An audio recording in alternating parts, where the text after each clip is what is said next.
শিৱসাগৰ অসামৰিক চিকিৎসালয় কৰ্তৃপক্ষ আৰু আৰক্ষীৰ চূড়ান্ত গাফিলতি বা হেমাহিৰ অভিযোগ। তেওঁলোকৰ গাফিলতি বা হেমাহিৰ বাবেই মৃত্যুৰ মুখত পৰিল এগৰাকী ৰোগী।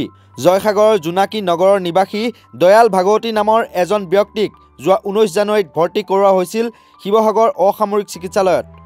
উচ্চ ৰক্তচাপত আক্ৰান্ত ব্যক্তিজন 22 জানুৱাৰীত চিকিৎসালয়ৰ পৰাই সন্ধানহীন হোৱাৰ পিছত আজি উদ্ধাৰ হয় তেওঁৰ মৃতদেহ। শিৱসাগৰ অসামৰিক চিকিৎসালয় চৌহদৰ পিটনিত উদ্ধাৰ হয় দয়াল ভাগৱতীৰ মৃতদেহ। লক্ষণীয় যে নিৰুদ্দেশ হোৱা দিনাই চিকিৎসালয়খনৰ অধ্যক্ষ ডাক্তৰ মাখন কলিতা আৰু জয়সাগৰ আৰক্ষীক লিখিতভাৱে অৱগত কৰিছিল পৰিয়ালৰ লোকে।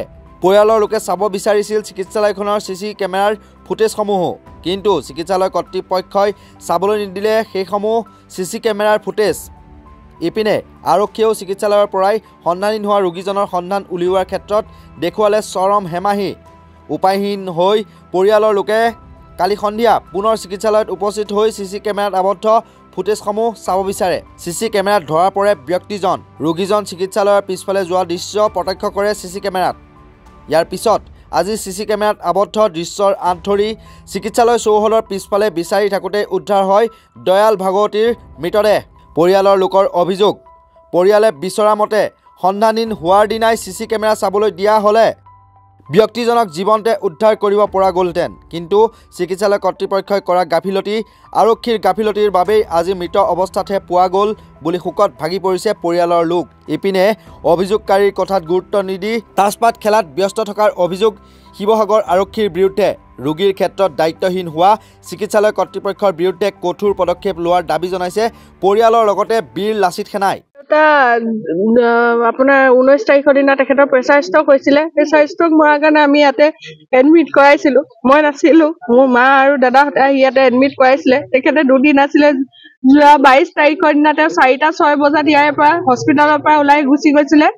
ওলাই মানে বাৰাণ্ডাতে খোজকাঢ়ো বুলি কৈছিলে। খোজকাঢ়ি পেলানি মোৰ মায়ে যেতিয়া বিচাৰিছে তেখেতক নাপাই পেলানি তাৰে যিকেইগৰাকী মানে সেৱিকা আছিলে নাৰ্ছ, তেওঁলোকক জনাইছিলে। তেওঁলোকক জনোৱাৰ পিছত ক'লে কি আপোনালোকে নিজে বিচাৰ খোঁচা কৰক, আপোনালোকৰ পেচেণ্ট নাইকিয়া হৈছে। তাৰপিছতে তেওঁলোকে ইয়াত যি মানে হস্পিটেলত যি আৰক্ষী বাহিনী থাকে তেখেতলোকক জনাইছো বুলি কৈছে। তাৰপিছতে আমাৰ ঘৰৰ মানুহে ইয়াতে CCTV ফুটেজত চাব বিচাৰিছিলে। CCTV ফুটেজটো নেদেখালে, তেওঁলোকে দেখাব নিবিচাৰিলে। ক'লে কি আমাৰ মানে কিবা চুৰ ডকাইত হ'লেহে আমি বোলে CCTV ফুটেজ চাওঁ, এবাৰ কেমেৰাটো বেয়া বুলি ক'লে। তাৰপিছতো মানে কোনো তেওঁলোকৰ বিচাৰ খোচাৰ নাই। আৰু জয়সাগৰত আমাৰ এজাহাৰ দিয়া গৈছিলে দেউতা মানে মিচিং হৈছে বুলি, কিন্তু আৰক্ষী ফালৰ পৰা আমি অলপো তেনেকে সহায় নাপালো। সেইখিনি সময়ত যদি মানুহজনক সময়ত যদি বিচাৰিলে হয় আজি মোৰ দেউতা আজি আমাৰ মুখৰ আগত জীৱিত অৱস্থাত পালো হয়। আমি পিছত আমি যোৱাকালিহে আমি CC কেমেৰা চাবলৈ পাইছো। মানে তাৰ আগৰ সময় আমি মানে CC কেমেৰাৰ কাৰণে কোনো আৰক্ষীও ইয়াত বিচাৰি অহা নাই চাগে। আৰু ঘৰৰ মানুহে এইটো বিচাৰি নাপালে, ক'লে পুলিচৰ হাততহে দিয়ে, হেনো বেলেগৰ হাতত নিদিয়ে। ইয়াত যিজন ইনচাৰ্জ ৰূপে আছে ইয়াত অলপ ভাল মানুহ ৰাখিব লাগে মোৰ হিচাপত। কালি আমি আহিছো, তেখেতক বিচাৰি ফুৰিছো লগ কৰিবৰ কাৰণে। কমেও আধা ঘণ্টা সময় ৰখিছো। তেখেতে তাচপাত খেলি থকা অৱস্থাত পোৱা গৈছে। তেখেতক কলত তেখেতে কৈছে বোলে যে, মই ক'লো যে আপোনালোকৰতো এটা দায়িত্ব আছিলে, এজন মানুহ ইয়াৰ পৰা নাইকিয়া হৈ গৈছে, আপোনালোকে কিয় বিচাৰ কৰা নাই? তেওঁ কৈছে তো আমি CCTVত চালেও আমি মানে চিনি নাপালোহেঁতেন। কেনেকে চিনি পাম? মই কৈছো যে ইয়াতেতো আমাৰ ঘৰৰ মানুহ আছিলে, তেখেতলোককতো অন্ততঃ আপোনালোকে দেখাব লাগিছিলে। আজি 4 দিন হৈ গ'ল। সেই মানুহজন ঘৰ আহিছে নে আমি বিচাৰি পালো নে নাই কোনো খবৰ খাতি না আৰক্ষী ফালৰ পৰা কোনো লোৱা নাছিলে, হস্পিটেলৰ ফালৰ পৰা আমি সেইখিনি সুবিধা পোৱা নাই। আজি মুঠতে মোৰ দেউতাৰ লগত যিখিনি হ'ল সেইখিনি সম্পূৰ্ণ হস্পিটেলৰ আৰু আৰক্ষী বিষয়াৰ ইয়াত গাফিলতি আছে বুলি মই ক'ম। ভাগৱতী নামৰ এজন মানুহ আপোনাৰ 21 তাৰিখে পিছনিশাৰ পৰা তেখেত ইয়াৰ মেডিকেলৰ পৰা নাইকিয়া হৈছে। আৰু ইয়াৰ যিজন চেতিয়া নামৰ জনৈক চেতিয়া নামৰ এজন ইনচাৰ্জ আছে, তেখেতক যেতিয়া ঘৰৰ মানুহে CC ফুটেজ বিচাৰিলে চাবলৈ, তেওঁ ক'লে যে ইয়াৰ পৰা বোলে চুৰ ডকাইত হ'লেহে CC ফুটেজ দেখাওঁ, কিন্তু মানুহ ইয়াৰ পৰা নাইকিয়া হৈ গ'লে তেওঁলোকে CCTV ফুটেজ নেদেখায়। এইটো কেনেকুৱা কথা হ'ব পাৰে? আৰু দ্বিতীয় কথাটো হৈছে জয়সাগৰ মেডিকেল কৰ্তৃপক্ষৰ চূড়ান্ত হেমাহিৰ বাবে আজি এই মানুহজন মৃত্যু মুখত পৰিবলগীয়া হ'ল।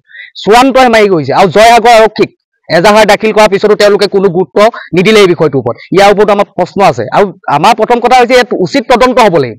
এই যে মানুহজন মৃত্যু মুখত পৰিলে যাতে দ্বিতীয় এজন মানুহ এনেকে মৃত্যু মুখত পৰিব নাই, উচিত তদন্ত হ'ব লাগিব। আৰু জনৈক চেতিয়া বুলি কোৱা যিজন মানুহ, যিজনে তেওঁ তাচপাত খেলি থকা ব্যস্ত থাকে, কিন্তু ইয়াত তেওঁলোকে আপোনাৰ মেডিকেলৰ পেচেণ্টত তেওঁলোকে গুৰুত্ব নিদিয়ে। আৰু ৰোগীৰ লগত যিজন মানুহ আছিলে এটেণ্ডেন্স যোনজন আছিলে তেখেতে কৈছে যে মই চিনি পাম আপোনালোকে চিচিটিভি ফুটেজ দেখাওক কিন্তু তেওঁ কৈছে যে মই দেখাব নোৱাৰো এইটো কেনেকুৱা কথা কিয় দেখাব নোৱাৰে আৰু তাৰ পাছত যেতিয়া আমাৰ বীৰ লাচিত অসমৰ কালি সৈনিকসকল আহিলে তেতিয়া কিন্তু তেওঁলোকে চিচিটিভি ফুটেজ দেখাবলৈ বাধ্য হ'ল আৰু তাৰ পাছত আমি আজি ৰাতিপুৱা আহিলো ৰাতিপুৱাৰ পৰা আমি তেখেতলোকক কৈ যে আপোনালোকে চাওক ভালকে বিচাৰ খোচা কৰক তেওঁলোকে কিবা পৰীক্ষাত পাছ কৰিছে মাছৰ ভোজ খোৱাত তেওঁলোক ব্যস্ত কিন্তু এই মানুহজনক চোৱাত তেওঁলোকে চোৱা নাই তাৰ পাছত আমি যেতিয়া তেওঁলোকক দাবী কৰিলো দাবী কৰাৰ পিছত তেওঁলোকে গৈ মেলি এই মানুহজনক ইতিমধ্যে উদ্ধাৰ কৰিবলৈ সক্ষম হৈছে আৰু এতিয়া আমাৰ কথা হৈছে যে ইয়াৰ উচিত তদন্ত হ'ব লাগিব আমি জিলা উপায়ুক্তক ডাঙৰকৈ আমি অনুৰোধ জনাই যে উচিত তদন্ত কৰিব লাগিব যিকেইজন দোষী তেওঁলোকৰ শাস্তি কিন্তু পাব লাগিব শিৱসাগৰৰ পৰা এই প্ৰতিবেদন যুগুত কৰি উলিয়ালে পাৰ্শ্বজ্যোতি গগৈয়ে।